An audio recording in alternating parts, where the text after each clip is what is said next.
Para nós cristãos, o viver tem que ser Cristo, não as grandes conquistas.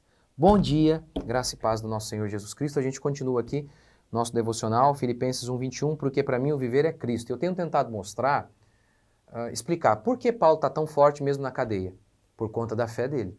E aí eu tenho tentado separar isso, mostrar, tá, como essa fé se materializa. E uma das maneiras é isso aqui, ó, é colocar Cristo como razão da nossa vida. Dizer, para mim o viver é Cristo é dizer, eu o amo acima de todas as coisas. Ele é o alvo da minha existência, ele é a razão da minha alegria, ele é a razão da minha vida. Porque às vezes nós colocamos outras coisas como razão da nossa vida. Ontem eu falei, a comida, para mim o viver é comer. Para mim o viver são os prazeres materiais. E hoje eu quero falar sobre grandes conquistas. Muitas vezes nós ficamos frustrados porque a razão da nossa vida é ser alguém na vida, é vencer na vida. E aí isso se torna um ídolo para nós. O autor de Eclesiastes, ele está escrevendo uma perspectiva ateísta aí, e ele diz assim, que ele colocou várias coisas como a razão da vida dele, e ele notou que era tudo frustração, ilusão. Ele disse assim, fiz obras magníficas para mim, construí casas, plantei vinhas, cultivei jardins e pomares, plantei neles árvores frutíferas, tive escravos e mulheres, enfim. Fiz tudo isso e depois ele notou que era correr atrás do vento. Ou seja, para ele aqui, ele pensou, olha, como eu vou ser feliz? Eu já sei, se eu empreender grandes obras, grandes conquistas, aí a minha vida vai ser legal. E não é exatamente assim que muitas vezes a gente pensa. Para a gente, muitas vezes, o viver é conquistar. Para Paulo, o viver é Cristo, mas para nós, muitas vezes, o viver é conquistar. Ah, se eu passar naquele vestibular, aí eu vou ser feliz. Se eu ter aquela empresa, aí eu vou ser feliz. Então, para essa pessoa, a vida dela gira em torno disso. Ela acha mesmo que o que dá sentido à existência dela são as grandes conquistas. Você já reparou? Tem gente que é assim, ó. O cara, ele já é muito rico e ele quer mais e mais e mais e mais e mais. O cara que é pobre, ele olha isso e ele fala, não entendo. Por quê? Porque para esse cara, o viver é apenas comer, beber e fazer essas coisas. Então, se para ele o viver se restringe apenas a isso, tendo todo o dinheiro para fazer isso, ele entende que não faria sentido querer trabalhar mais. Mas o que acontece com os caras que têm e querem mais? Quando eles conquistam muito dinheiro, e alguns deles pensavam, olha, o dia que eu tiver 1 milhão, eu tiver aquela casa tal, aquele carro tal, aí eu vou ser muito feliz. Aí a minha vida, né, vai ter valido a pena, porque para mim o viver é ter essas coisas. Quando ele tem, aí ele consegue comprar um carro de 300 mil, ele começa a notar que é legal no começo, aquele carro de 300 mil.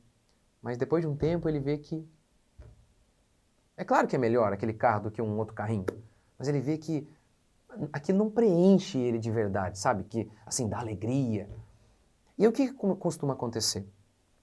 Essas pessoas começam, então, a pensar, então, peraí, eu preciso... Então, o alvo dele passa a não ser apenas, não mais o dinheiro pelo dinheiro, para ter o dinheiro para comprar alguma coisa, mas ter o dinheiro como uma meta de conquista, para dizer, eu sou mais rico, eu fiz isso, eu fiz aquilo outro, eu escalei a montanha e por aí vai. Seria basicamente isso. Né? São pessoas que acreditam que viver é conquistar. É como, por exemplo, um atleta, que às vezes a pessoa pensa, eu não entendo, aquele cara já é tão rico, e por que ele continua jogando? Né? Porque esse cara aqui, para ele, o viver é apenas comer. Então, já tendo todo o dinheiro para comer, para ele não faz sentido trabalhar. Agora, para esse cara aqui, para ele o viver é conquistar. Ele diz, olha, se eu for o melhor do mundo, aí a minha vida terá valido a pena, e alguma coisa nesse sentido. E o que acontece com o autor de Eclesiastes? Ele fala, eu empreendi grandes obras, eu conquistei tudo que eu quis e no final eu notei que era correr atrás do vento. O que é correr atrás do vento? Você já fez isso? Não, né? Você não é a Dilma? Correr atrás do vento é pegar nada, é estar atrás de nada. Essa é a perspectiva de alguém sem Deus. O cara pode ter todas as conquistas possíveis e ele vai sentir que é nada. É como, por exemplo, já viu aquele cara, ele sobe para escalar um monte, escalou um monte, chegou lá, é só isso. Ou então, eu lembro da história de um homem que ele viveu a vida toda para conquistar uma medalha de ouro. Ele conquistou a medalha de ouro, na semana seguinte ele entrou em depressão. É porque para ele, viver é conquistar. Conquistou a medalha de ouro numa Olimpíada e aí a vida dele acabou. Então, é óbvio que o cristão conquista. É óbvio que o cristão tem metas. mas ele entende que até isso está debaixo de Cristo. Ele vive para Cristo. Tudo que ele faz é para glorificar a Cristo. Nesse sentido, ele não fica frustrado se certas coisas não acontecerem. Por quê? Porque ele entende que nem um fio de cabelo da cabeça dele cai se não for da vontade de Deus. Ele faz o melhor e entende, aquilo que eu errei, me perdoe, Senhor, mas eu fiz o meu melhor. E se as coisas não saíram do jeito que ele entendia, do jeito que ele gostaria, ele fala, eu vou ser recompensado. Por quê? Porque naquele dia o Senhor vai dizer, foste fiel no pouco, sobre muito eu te colocarei. Então, essa é a perspectiva dele. Então, quando as coisas dão errado, não saem exatamente como ele imaginou, ele não se frustra porque ele entende, não, Deus está no controle. Puxa, meu alvo era passar na faculdade, não deu, faça outra coisa, sem problema. Essa é a perspectiva daquele que tem Cristo como razão do seu viver. Agora, aquele que tem as conquistas como a razão da sua vida, se a conquista não vem, o cara se frustra, o cara até se mata. Ah, eu sou um fracassado e tal. E para aqueles que conseguem conquistar, também a vida é bem ruim. Você já notou? Esses caras mais famosos, os mais rápidos, os melhores, os artistas, a vida deles é bem miserável. A boa parte deles são escravos de drogas. Por quê? Você não imaginaria? Poxa, esse cara é um vencedor, conquistou tudo, não é? E drogado. Mas por quê? É o que o autor de Eclesiastes está dizendo. Eu conquistei tudo, eu fiz tudo e no final eu notei que era ilusão. Tá vendo? Sem Cristo até as vitórias são derrota. Então o que a gente tem que fazer? Qual que é a perspectiva correta para se viver? Você, por exemplo, se você é um menino ou uma menina, você deseja casar, provavelmente. É uma grande conquista, o casamento é a maior conquista, com certeza. Mas você tem que lembrar o seguinte, para mim o viver é Cristo, não meu casamento. Com certeza você quer trabalhar. E a gente, óbvio que a gente quer o melhor trabalho possível. E você deve trabalhar e estudar para fazer o seu melhor.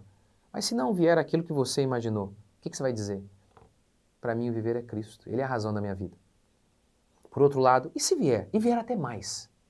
Muito mais do que você imagina. Muito mais. No meu caso, veio muito mais do que eu imaginava. Eu nunca imaginei fazer tanto, né? Chegar tão longe como eu cheguei. Nunca imaginei mesmo. Nem nos meus melhores sonhos. Nem nos meus melhores sonhos. Nunca imaginei. E aí você lembra, isso não é nada, isso é pequeno. O que de fato importa foi o que eu fiz para a glória de Deus. É isso isso, eu sei que a conquista é importante, por quê? Porque foi para a glória de Deus. E nesse sentido, ninguém pode arrancar de mim. Porque se eu fiz para Ele, aí as conquistas valem. Aí não é como o autor ali de Eclesiastes, corri atrás do vento. Eu não corri, porque se eu servia a Deus, eu corri atrás dele. Eu corri por Ele. Então essa é a perspectiva que eu e você devemos ter na nossa existência. Tudo que a gente faz é para a glória dele. Os nossos desafios, as nossas lutas são para a glória dele. Para a glória dele. Se você fizer isso, você não vai ficar frustrado se as conquistas não vierem e você não vai ficar arrogante se elas vierem. E se elas vierem, você não vai ficar, nossa, é só isso. Não, você vai dizer, bendito seja o Senhor, porque eu servi ao Senhor. Porque quando você... Quer ver, ó, vamos ver se eu consigo... Ver se eu estou conseguindo explicar tudo que eu quero mostrar para vocês. Pense que você estivesse levantando uma parede. E aí, imagine assim, chega alguém e pergunta a 3 pessoas ali, cada um com uma perspectiva diferente, levantando a mesma parede. Chega alguém e fala assim, e aí, pergunta para um dos pedreiros ali, o que você está fazendo? Estou levantando uma parede. Chega e pergunta para o segundo, o que você está fazendo aí? Ah, eu estou levantando uma casa. Chega o terceiro e fala, estou levantando um palácio. Aqui reis vão julgar. A história do mundo vai ser determinada aqui.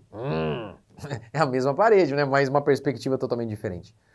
Quando você faz tudo nessa perspectiva de que você está servindo a Deus, tudo ganha cor. Por quê? Porque você sabe que ninguém pode arrancar isso de você. Porque você fez para Deus. Aí, os seus fracassos ou conquistas ganham cor. E você não vai se sentir frustrado, porque você serve a Deus. E no Senhor o nosso trabalho não é em vão. Tá vendo? No Senhor o nosso trabalho não é em vão. Agora, ele aqui trabalhou e falou que foi tudo em vão, foi tudo correr atrás do vento, é porque não trabalhou para Deus. Agora, quem trabalha para Deus entende isso. O meu trabalho não é em vão. Então, viva para conquistar as coisas para a glória de Deus, para servir a Deus.